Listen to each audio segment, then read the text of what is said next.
On va parler justement du hockey français avec vous, Alain, puisque vous avez eu la chance d'aller jouer dans le championnat de France pendant quelques mois. C'était en effet la saison dernière du côté de Chamonix. Comment ça s'est passé ces 6 mois du côté de Chamonix pour vous? Ouais, ça s'est super bien passé. Je crois que c'était une belle expérience à vivre sur le plan humain d'abord. Et puis sur le plan du hockey, j'ai découvert des nouvelles choses dans les déplacements, dans l'approche des matchs. Mais comme j'ai toujours dit depuis que je suis revenu, c'est un truc à refaire, je le refais demain. Puis je pense que les jeunes, s'ils pouvaient tous le vivre à un moment donné, peut-être vers 20 ans, ils apprécieraient peut-être plus après leur carrière parce qu'on se rend compte que chez nous, on se plaint pour des petites choses que là-bas, en fait, c'est normal et puis qu'on a beaucoup moins et puis qu'on fait avec quand même. Donc, c'était une belle expérience. Prendre la décision, très clairement, d'aller jouer en France, ça a été facile à prendre? Au bout d'un moment, je n'avais pas non plus beaucoup le choix parce qu'après la faillite de Martinique, j'ai attendu jusqu'à la mi-juin quasiment que la faillite soit prononcée pour partir. Puis malgré tous les contacts que j'ai eus en Suisse, c'était tout le temps un peu on attend, on regarde, on verra, on n'a plus les moyens, c'est compliqué. Puis cette opportunité, par hasard, arrivée en parlant avec le coach de Mulhouse qui m'a dit que Chamonix était quand même resté en Magnus et puis qu'il n'était pas tombé, que j'ai pris contact avec eux, puis que les choses se sont faites assez facilement après. Mais ouais, j'ai aucun regret, vraiment aucun. Puis je pense que j'ai même plus de plaisir à revenir maintenant, après avoir vécu ces 5 mois là-bas, que si je n'étais pas allé en France. Alors justement, qu'est-ce qui a été le plus, entre guillemets, choquant quand vous êtes arrivé, que vous dites qu'ici, ça paraît forcément pas toujours normal?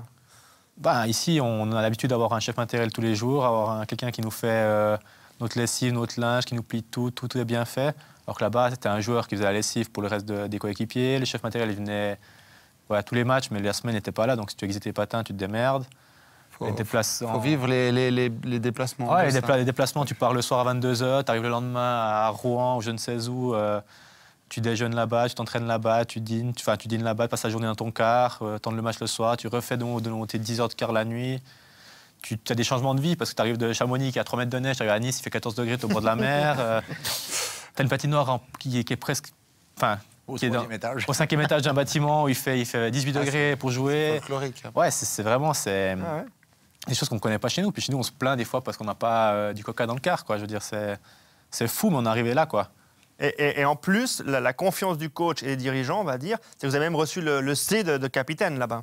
Ouais, ça, je l'ai pas trop compris au départ parce que vu qu'ils savaient que j'avais quand même un contrat ouvert, que je pourrais partir pour la Suisse du jour au lendemain, je trouvais un peu peut-être bête de le faire. Après, voilà, c'était un groupe qui était très jeune, qui était inexpérimenté. Il n'y avait pas de joueurs qui étaient là depuis longtemps, qui auraient pu revendiquer ce C, entre guillemets. C'est une équipe qui a été reconstruite de zéro, quoi. De zéro, alors en du peu coup, de temps. Forcément, Et puis voilà, ils m'ont mis ce C, mais après, j'ai eu l'opportunité de partir dans d'autres clubs en France durant la saison. Je ne l'ai pas fait parce que, par respect pour le club qui m'a donné cette chance-là, puis j'étais capitaine de cette équipe. Après, voilà, ils savaient que les opportunités de la Suisse venaient, qu'une opportunité intéressante, je partirais. C'est ce qui est arrivé juste avant Noël. Avec Ajoie. Avec Ajoie. Absolument. Quel est le niveau du championnat de France?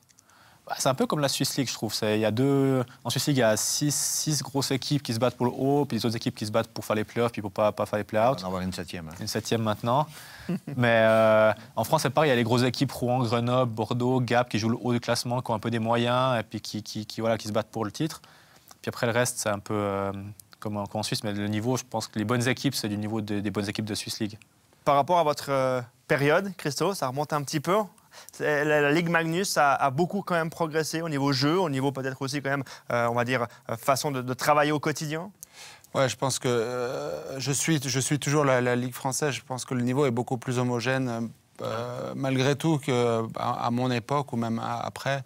Maintenant, on arrive à avoir des équipes de bas de classement qui battent des gros. Et puis, c'est vraiment très intéressant de voir le classement qui bouge beaucoup. Et il n'y a aucune assurance vraiment de faire les playoffs, un peu comme on voit en Suisse, en Liga, ici chez nous. Juste aussi, Dany, une chose importante, vous connaissez très bien les équipes juniors de l'équipe de France. Quels sont actuellement les résultats? Comment vont ces équipes juniors? J'ai cru comprendre que ça va pas très fort. Non, mais malheureusement les moins de 20 ans sont descendus à Noël, sont descendus du groupe 1A sur le groupe 1B. Et les 18 ans s'en ont sauvés à Grenoble au mois d'avril. Mais ça, c'est qu'une partie de la pyramide. Hein. Je veux dire, aujourd'hui, le hockey français chez les jeunes se développe beaucoup. Les dirigeants travaillent très fort. Ils sont tous bénévoles, ça, il faut le savoir. Il y a beaucoup, beaucoup de bénévoles. Et il y a beaucoup de gens qui travaillent pour le développement. Il y a le programme de développement français qui s'est mis en route depuis quelques années.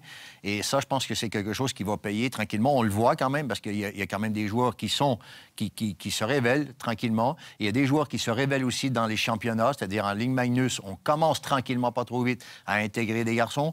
Depuis 2 ans, on travaille avec les licences bleues, c'est-à-dire la double licence qui n'existait pas auparavant, c'est-à-dire un jeune joueur qui joue en Ligue Magnus peut aller jouer en D1. Et ça, on n'est qu'au début de la pyramide. Alors, du coup, forcément, ça ne se voit pas tout de suite. Mais c'est vrai que les résultats U20, U18 cette année ne sont pas les meilleurs. Mais l'année auparavant, les U18 étaient dans le groupe élite. Alors, vous voyez, ça fluctue assez...